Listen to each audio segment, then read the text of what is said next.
कामदा एकादशी की व्रत कथा। चैत्र मास के शुक्ल पक्ष की एकादशी का नाम कामदा एकादशी है। यह समस्त पापों को नष्ट करने वाली है। जैसे अग्नि लकड़ी को जलाकर राख कर देती है, वैसे ही कामदा एकादशी के पुण्य के प्रभाव से समस्त पाप नष्ट हो जाते हैं। अब मैं आपको इसी एकादशी का महात्म सुनाती हूँ। ध्यान पूर्वक सुनिए।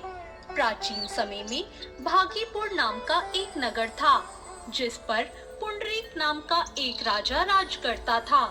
राजा पुंडरीक अनेक ऐश्वर्यों से युक्त था। उसके राज्य में अनेक अप्सराएं, गंधर्व, किन्नर आदि वास किया करते थे। उसी नगर में रहते थे ललित और ललिता, जो कि गायन विद्या में पारंगत थे। वो गंधर्व स्त्री पुरुष संपन्न घर में निवास करते थे।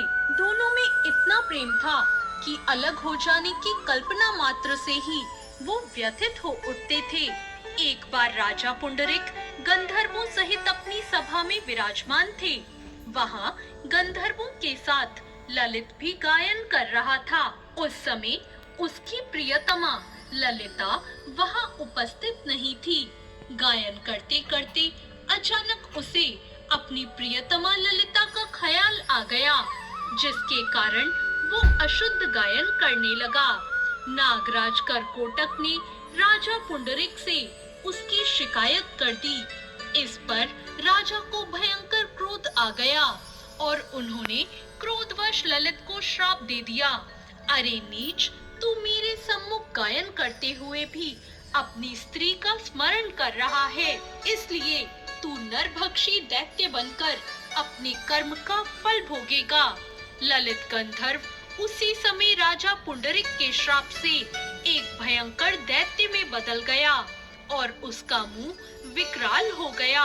उसके मुंह से भयंकर आग की ज्वालाएं निकलने लगी। उसकी नाक पर्वत की कंदरा के समान बड़ी हो गई और गर्दन पहाड़ के समान दिखाई देने लगी।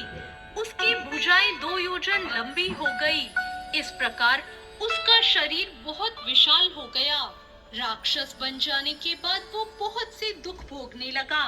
अपने प्रियतम ललित का ऐसा हाल देखकर ललिता दुख से व्यथित हो उठी और वो अपने पति के उद्धार के लिए विचार करने लगी कि मैं कहाँ जाऊं और क्या करूं।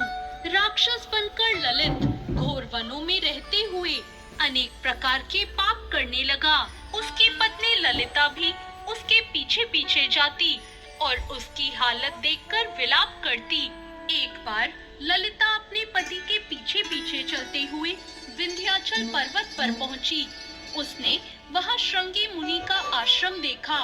वो शीघ्रता से उस आश्रम में गई और मुनि के सामने दंडवत प्रणाम करके विनती पूर्वक प्रार्थना करने लगी। उसने कहा, हे महर्षि, मैं वीरधनवा नाम के गंधर्व की पुत्री ललिता हूँ। मेरा पति राजा पुंडरीक के श्राप से एक भयंकर दैत्य बन गया है। मैं अपने पति के कष्ट के कारण बहुत दुखी हूँ। हे मुनि श्रेष्ठ, आप कृपा करके उन्हें राक्षस योनि से मुक्त करने का कोई उपाय बताइए। श्रृंगी मुनि ने कहा, चैत्र मास के शुक्ल पक्ष की एकादशी का नाम कामदा है। उसके व्रत से प्राणी के सभी मनोरथ शीघ्र पूर्ण हो जाते हैं। यदि तू उसके व्रत के पुण्य को अपने पति को दे देगी तो वो सहज ही राक्षस योनि से मुक्त हो जाएगा और राजा के श्राप का अंत हो जाएगा। ऋषि के कहे अनुसार ललिता ने श्रद्धा पूर्वक उस व्रत को किया और द्वादशी के दिन ब्राह्मणों के समक्ष अपने व्रत का फल अपने पति को दे दिया और ईश्वर से प्रार्थना करने लगी, हे प्रभु, मैंने ये जो उपवास किया है उसका फल मेरे पति देव को मिले, जिससे उनकी राक्षस योनि से शीघ्र मुक्ति हो जाए। एकादशी का फल देते ही उसके पति की राक्षस योनि से मुक्ति हो गई और वो अपने दिव्य स्वरूप को प्राप्त हो गया। वो अनेक सुंदर वस्त्रों और आभूषणों से अलंकृत होकर पहले की तरह ललिता के साथ विहार करने लगा और मृत्यु के बाद दोनों पुष्पक विमान में बैठकर विष्णु लोक को चले गए। तो ये थी कामदा एकादशी की कथा।